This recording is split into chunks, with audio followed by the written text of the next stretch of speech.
दोस्तों कहते हैं कि मुनाफिकत यानी हिपोक्रेसी ज़्यादा देर तक छुपी नहीं रह सकती। मुनाफिकत का मतलब ये होता है कि किसी के लिए किसी के दिल में कोई एक बात हो और ज़बान पर कोई दूसरी बात हो, यानी दिल में बुराई लेकर बैठे हुए हों और ज़बान पर आप अच्छी अच्छी बातें किए जाएं। तो ये मुनाफिकाना उसूल होते हैं और मुनाफिकत ने एक न एक दिन एक्सपोज ज़रूर होना होता है। बांग्लादेश के हवाले से भी इंडिया की जो मुनाफिकत है, इसका भांडा 2024 में बड़े बुरी तरह से फूटा है। 2024 वाले रिवॉल्यूशन से पहले की अगर आप इंडिया के डिफेंस एक्सपर्ट्स की स्टेटमेंट्स देखें, उनके बयानात देखें, तो दूध और शहद उनके मुंह से टपकता हुआ आपको नज़र आएगा। मिसाल के तौर पर मेजर गोरावारिया साहब, जो कि टॉप के इंडिया के डिफेंस एक्सपर्ट्स में से एक शुमार होते हैं, मेजर साहब की ज़रा आप 16 दिसंबर 2022 की ये ट्वीट देख लीजिए, जिसमें मेजर साहब कहते हैं, Bangladesh army welcomes Indian armed forces veterans of the 1971 war. Exceptional hospitality shown by Bangladesh. Thank you Bangladesh. और उसके बाद नीचे उन्होंने ये वीडियो शेयर किया जिसमें शेख हसीना साहबा के दौर का एक ऑफिसर है मिलिट्री का, वो इंडियन डेलीगेशन के शान में ज़मीन आसमान एक कर रहे हैं।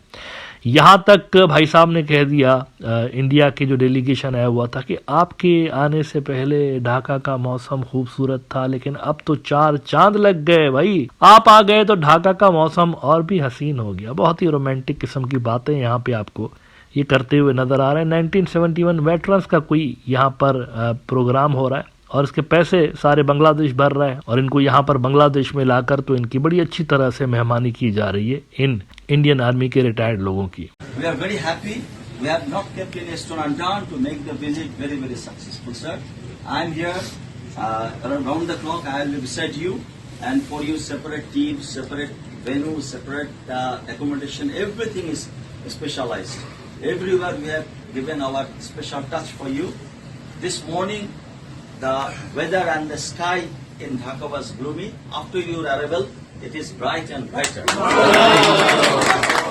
But I can give you assurance as dear commander, your visit and your stay will be more comfortable if you only pray to the God that it should not rain. God defeated. Thank you. Is here. Sir, and Sir Brigadier Murad, main architect of this visit. If you ever try to push him left and right, visit will be unsuccessful. For last few days, he has been working, and the parade ground is awaiting for the footprint of the veterans. Thank you. Thank you. Few seconds, sir. While the luggage is being collected, when we go to the hotel, by the time the luggage is taken out for vehicles, you are requested to have your dinner. Once you come down, it's on second floor. Identified luggage, it will be sent to your rooms by the hotel staff.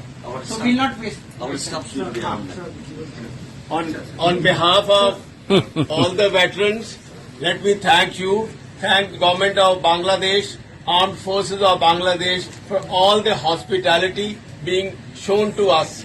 And let me tell you this, we did not notice any hit even in Delhi. Everywhere it was welcome and welcome. Thank you very much. I take this opportunity to thank the General and his entire team. The entire area is here, I believe, in the airport. One could see at every 5 feet there was a gentleman standing in uniform, and we really felt nice that this is the kind of welcome that Bangladesh is giving to us.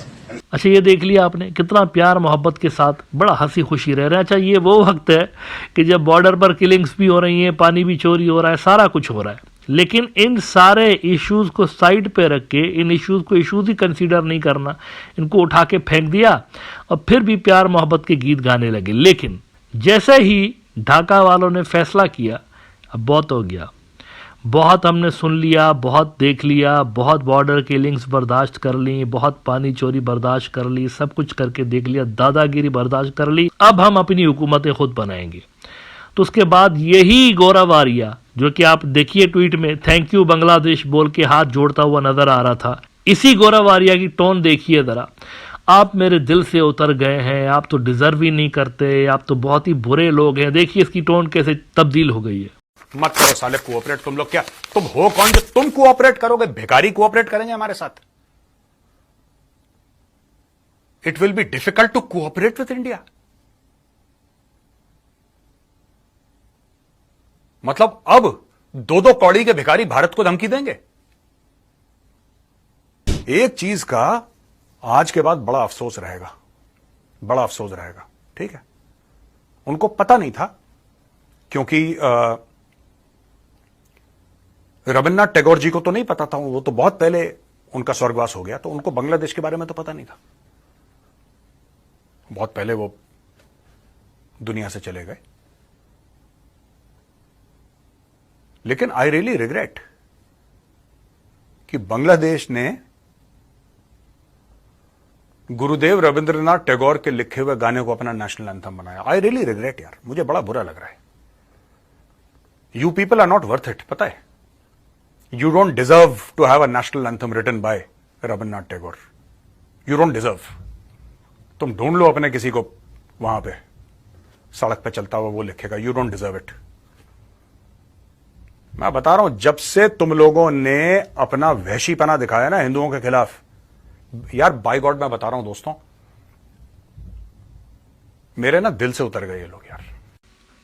देखा आपने, आप तो deserve ही नहीं करते। आपने क्यों रविंद्रनाथ टैगोर का जो एक कलाम है उसको नेशनल एंथम बना दिया? आप तो डिजर्व ही नहीं करते, दिल से उतर गए। पहले देखिए उसकी टोन किस तरह की थी और अब देखिए इसकी टोन किस तरह की है। हालांकि इंडिया को तो कुछ नहीं कहा बांग्लादेशियों ने। इस बीच हुआ क्या? सिर्फ ये वाकया हुआ कि एक बंदी थी जो कि बिना इलेक्शन के हुकूमत कर रही थी, बैठ के वहां पर डमी इलेक्शंस होते थे, उनको निकाला है सिर्फ उन्होंने।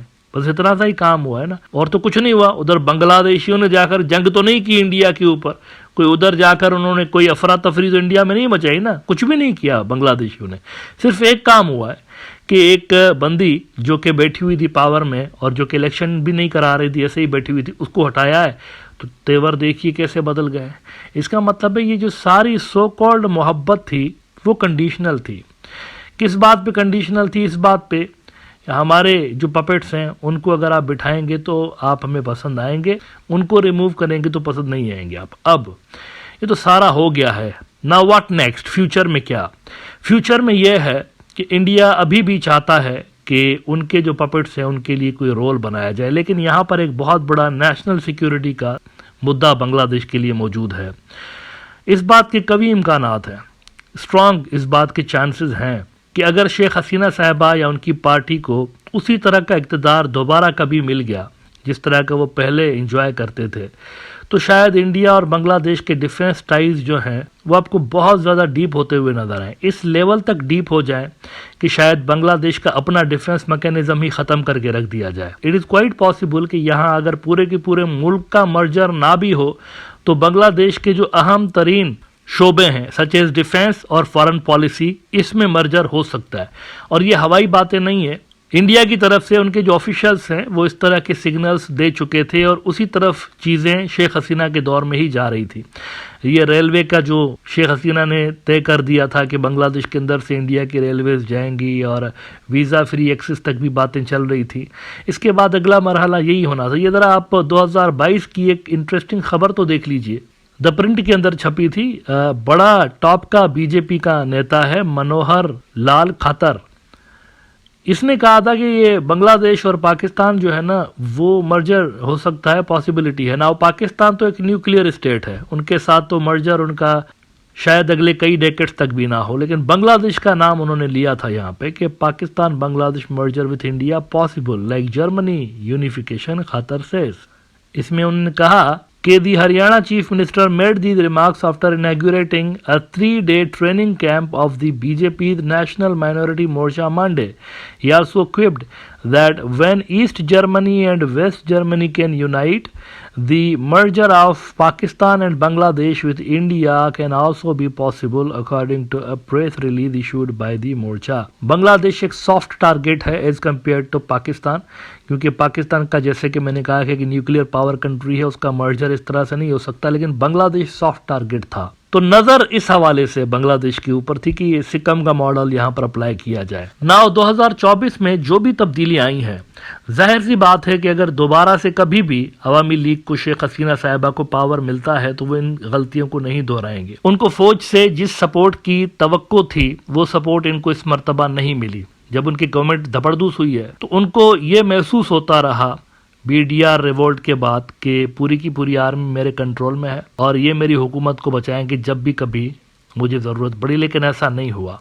लिहाजा वो जो स्ट्रेटजी है इट डजंट वर्क, उसने काम नहीं किया। इंडिया और अवामी लीग की ये जो स्ट्रेटजी थी उसने काम नहीं किया। इसके बाद आखिरी ऑप्शन यही बचता है कि पूरी तरह से जो बांग्लादेश का डिफेंस सिस्टम है वो इंटीग्रेट हो जाए इंडिया के साथ। उस सूरत हाल में फिर ज्यादा इफेक्टिव अंदाज में इस्तेमाल किया जा सकता है इस तरह के प्रोटेस्ट को क्रश करने के हवाले से। अच्छा, अब अगर बांग्लादेश में किसी के जहन में ये ख्याल आ रहा हो कि ऐसा नहीं हो सकता फ्यूचर में, अगर उनकी गवर्नमेंट कभी आ भी गई तो वो ऐसा नहीं करेंगे, तो इस हवाले से मैं आपको बता दूं कि आपकी सोच से ज़्यादा डीप ताल्लुकात हैं अवामी लीग और इंडिया के, पॉलिटिकल लेवल के ताल्लुकात। वैसे तो उनके जो चाइना के साथ टाइज रहे हैं वो कमर्शियल लेवल के और ट्रेड के हवाले से रहे हैं, लेकिन उनके जो पॉलिटिकल टाइज हैं अवामी लीग के साथ इंडिया के वो नेक्स्ट लेवल के हैं।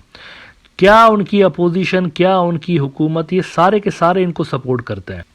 तो देखें इस लेवल के ताल्लुकात इस पार्टी के हैं इंडिया के साथ, इसमें कोई शक नहीं है। शेख हसीना साहिबा जब भागी भी हैं मुल्क से तो इधर उधर नहीं गई, सीधा इंडिया गई हैं। इंडिया उनकी इंश्योरेंस पॉलिसी है बेसिकली। तो अगर कभी भी ये सेकंड मर्तबा आई पावर में तो सिक्किम जैसे अगर हालात ना भी हों, जैसे सिक्किम को, किंगडम ऑफ सिक्किम को इंडिया ने 1975 में एनेक्स किया था, अगर ऐसा ना भी हुआ तो भी कम से कम वो इतना तो कर सकती हैं कि बांग्लादेश का डिफेंस और फॉरेन पॉलिसी जो है वो इंडिया के साथ इंटीग्रेट कर सकती हैं।